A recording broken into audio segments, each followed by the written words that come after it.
अक्टूबर 2015 की एक रात दिल्ली एयरपोर्ट पर अजीब सा सन्नाटा और तनाव फैला हुआ था। नजारा ऐसा था जैसे कोई युद्ध होने वाला हो। हर तरफ सुरक्षा बल, सेना की गाड़ियां और खुफिया एजेंसियों की नजरें चारों ओर गड़ी हुई थीं। न्यूज चैनलों पर लगातार ब्रेकिंग न्यूज चल रही थी। भारत का सबसे कुख्यात गैंगस्टर सालों बाद दुबई से भारत लौट रहा है।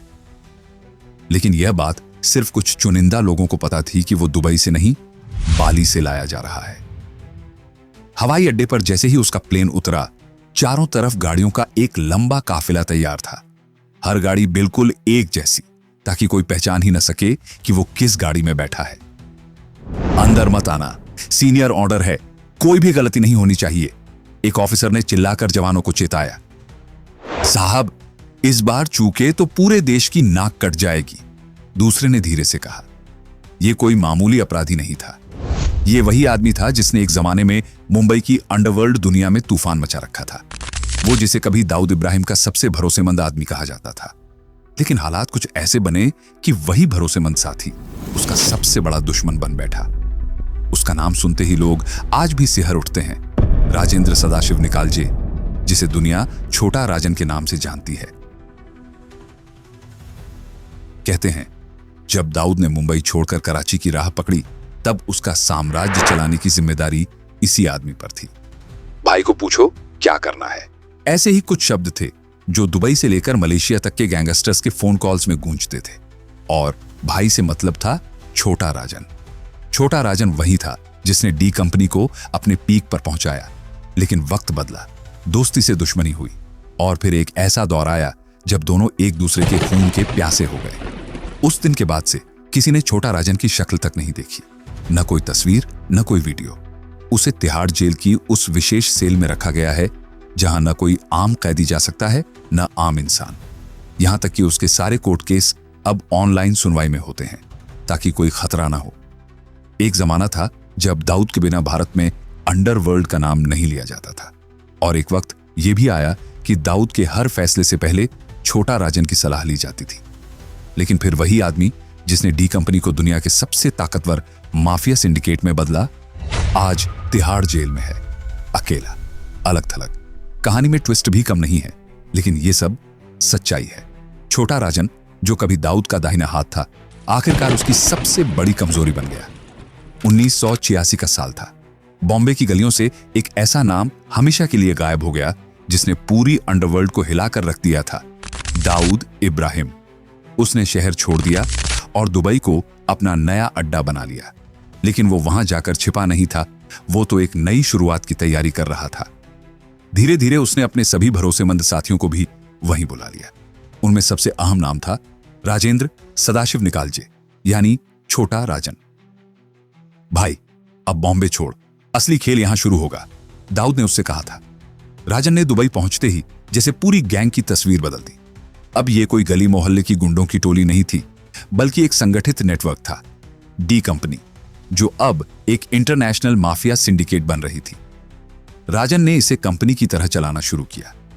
हर आदमी की पोस्ट तय थी, कोई मैनेजर, कोई फाइनेंशियल हैंडलर, कोई कलेक्शन एजेंट। ऐसा सिस्टम तैयार किया गया जिसे देखकर लगने लगा कि यह कोई क्रिमिनल गैंग नहीं, बल्कि कोई मल्टीनेशनल बिजनेस फर्म है। और राजन का अंदाज जुदा था। काम सही हो रहा है, घर पे सब ठीक है, वो हर छोटे से छोटे आदमी की परवाह करता था।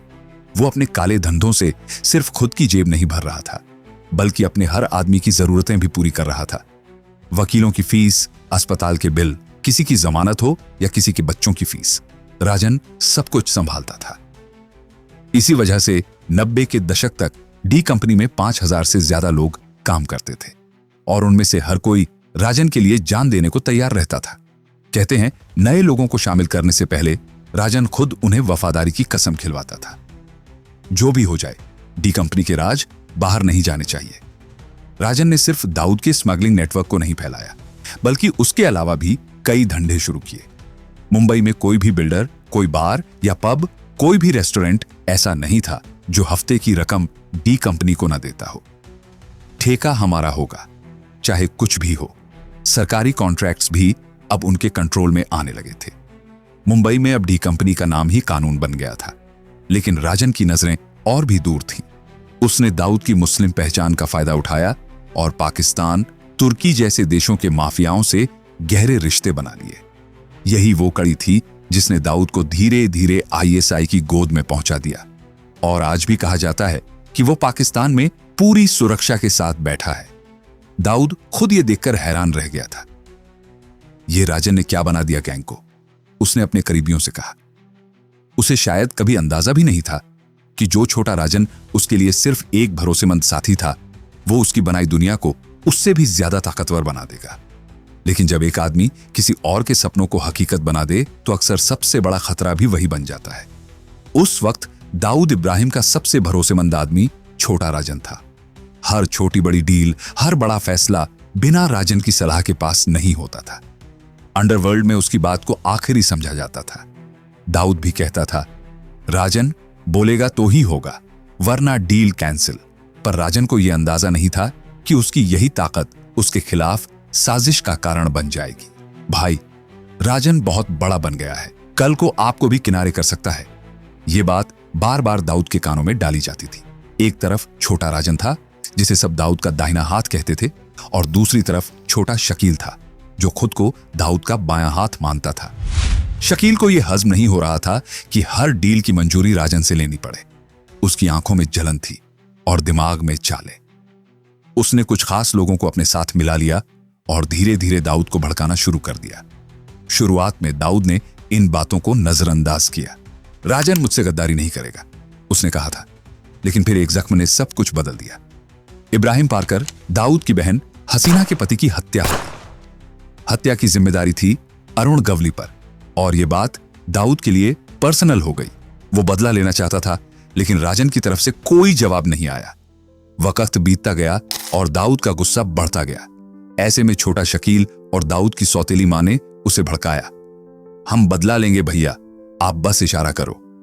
12 सितंबर 1992 की रात को जेजे हॉस्पिटल का वो मंजर सामने आया जिसे मुंबई कभी नहीं भूल सकती।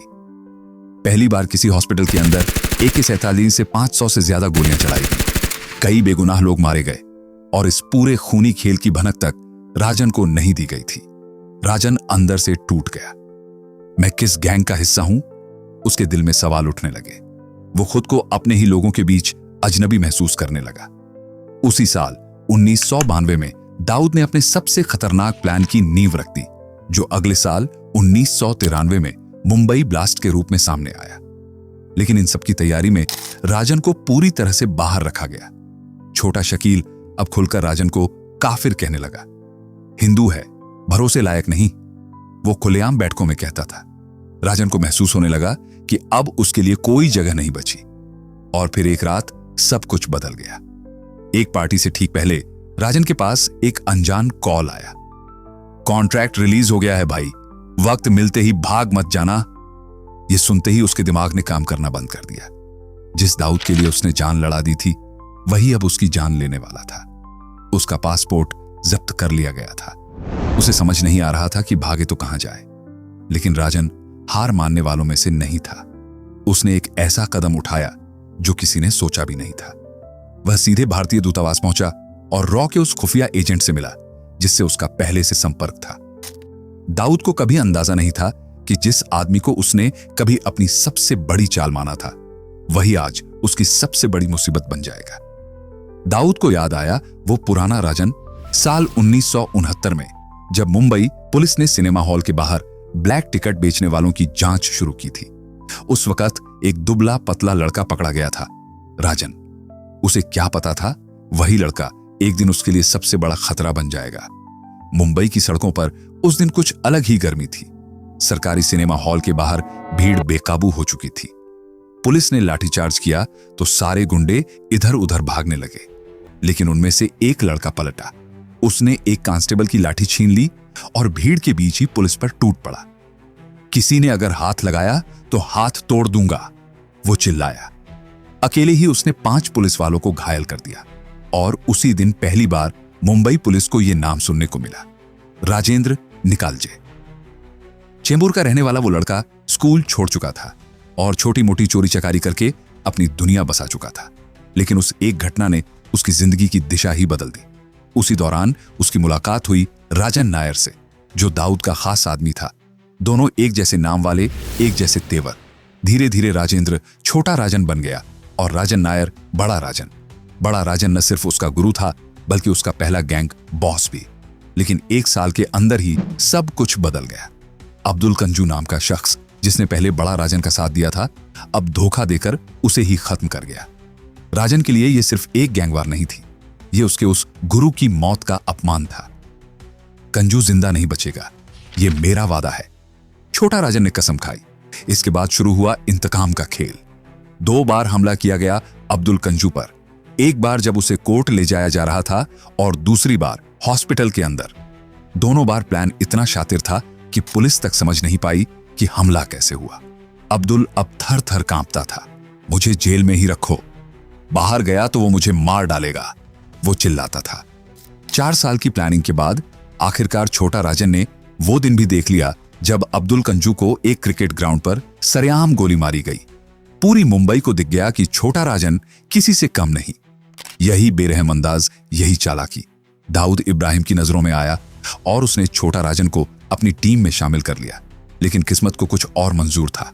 वही दाऊद जो एक वक्त राजन को अपने सबसे भरोसेमंद लोगों में गिनता था, अब उसकी जान लेने की साजिश रच रहा था।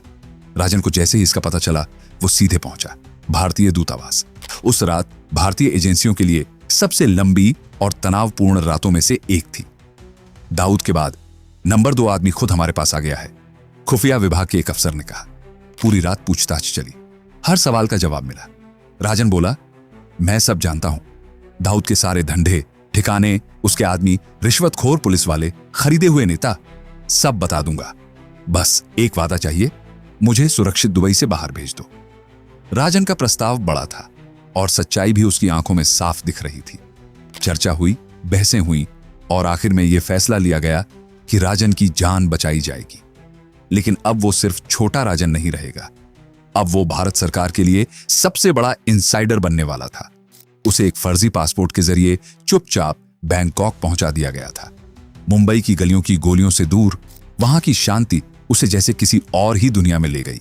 कई साल तक वह वहीं छिपकर रहा। एक नई पहचान, एक नया ठिकाना और एक शांत सी जिंदगी।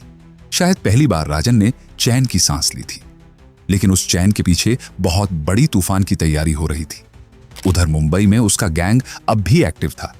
छोटा राजन और दाऊद इब्राहिम अब दुश्मन बन चुके थे। दोनों ने एक दूसरे के खास लोगों को निशाना बनाना शुरू कर दिया था। दाऊद के हर आदमी का हिसाब लिया जाएगा, राजन ने कभी अपने भरोसेमंद आदमी से कहा था।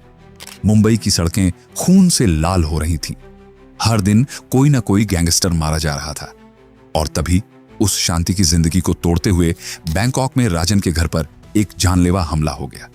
यह हमला यूं ही नहीं हुआ था। शकील ने सालों तक उसकी लोकेशन का पता लगाने के बाद यह वार किया था। गोलियों की बौछार हुई। उसका सबसे करीबी आदमी मौके पर मारा गया। उसकी पत्नी बुरी तरह घायल हो गई और खुद राजन के पेट में भी गोली लगी थी। बचा लो, वो मुझे मार देंगे। खून में लथपथ राजन ने पुलिस को देखा। किसी तरह वह भागने में कामयाब रहा और पुलिस की मदद से अस्पताल तक पहुंचाया गया। लेकिन यह खबर मीडिया में ऐसे फैली जैसे जंगल में आग। अब राजन 3 तरफ से घिर चुका था। बैंकॉक की पुलिस उसे गिरफ्तार करना चाहती थी, मुंबई पुलिस उसे भारत लाना चाहती थी और दाऊद के शूटर उसे खत्म करना चाहते थे। पर राजन सबकी आंखों में धूल झोंककर अस्पताल से ही गायब हो गया। अरे, वो आदमी अस्पताल से कैसे गायब हो गया? एक पुलिस अधिकारी ने चौंकते हुए कहा। यह अब तक का सबसे बड़ा रहस्य बन गया। इतने सुरक्षा घेरे के बावजूद राजन कहां गया, कैसे गया, किसी को कुछ नहीं पता। अगले कुछ सालों तक वो देश दर देश भागता रहा। कई लोग मानते हैं कि उसे भारतीय खुफिया एजेंसियों का सहयोग मिला था, क्योंकि उसने उन्हें दाऊद से जुड़ी कई अहम जानकारियां दी थी। इस दौरान भी उसने कई गैंगवारों में हिस्सा लिया, कई दुश्मनों को मारा। लेकिन आखिरकार वर्ष 2015 में बाली, इंडोनेशिया में उसे गिरफ्तार कर लिया गया। भारतीय एजेंसियों ने उसे भारत लाकर सख्त सुरक्षा में रखा। उसे मारने वाला कोई भी हो सकता है, कोई भी, एक अधिकारी ने मीडिया से कहा। आज वो तिहाड़ जेल की सेल नंबर 2 में बंद है, अकेली कोठरी में, सबसे दूर, सबसे सुरक्षित। दाऊद का खौफ उस पर आज भी इतना है कि वो अपनी सेल से बाहर तक नहीं निकलता। न मीडिया से बात करता है, न कोर्ट में खुलकर बोलता है। वो अब भी मुझे मारना चाहता है, राजन ने अपने वकील से एक बार कहा था। गिरफ्तारी के बाद 9 साल तक उसकी कोई तस्वीर सामने नहीं आई। सबको लगा कि शायद अब वो मर चुका है। लेकिन अप्रैल 2024 में एक पत्रकार की हत्या के मामले में कोर्ट ने जब उसे उम्र कैद की सजा सुनाई तो उसकी 2 तस्वीरें मीडिया में वायरल हो गईं। उन तस्वीरों को देखकर सब चौंक गए। ये अब भी जिंदा है? सोशल मीडिया पर यही सवाल छाया रहा।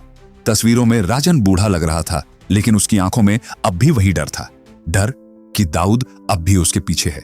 डर कि अतीत कभी पीछा नहीं छोड़ता। ये सिर्फ गैंगस्टर की कहानी नहीं है, ये उस डर की दास्तान है जो आज भी जिंदा है। एक दौर था जब पूरी मुंबई उसका नाम सुनकर कांपती थी, और आज वो खुद एक अंधेरी कोठरी में अपने अतीत से भाग रहा है। राजन की कहानी यही खत्म नहीं होती, क्योंकि जब तक दाऊद जिंदा है तब तक उसका डर भी जिंदा रहेगा। अगर आपको ये कहानी दिलचस्प लगी तो वीडियो को लाइक कीजिए, अपने दोस्तों के साथ शेयर कीजिए, और ऐसी ही असली कहानियों के लिए सब्सक्राइब करना मत भूलिए। हम फिर मिलेंगे एक और खौफनाक हकीकत के साथ। तब तक याद रखिए, अंडरवर्ल्ड के असली चेहरे अक्सर अदालत में नहीं, अंधेरे में मिलते हैं।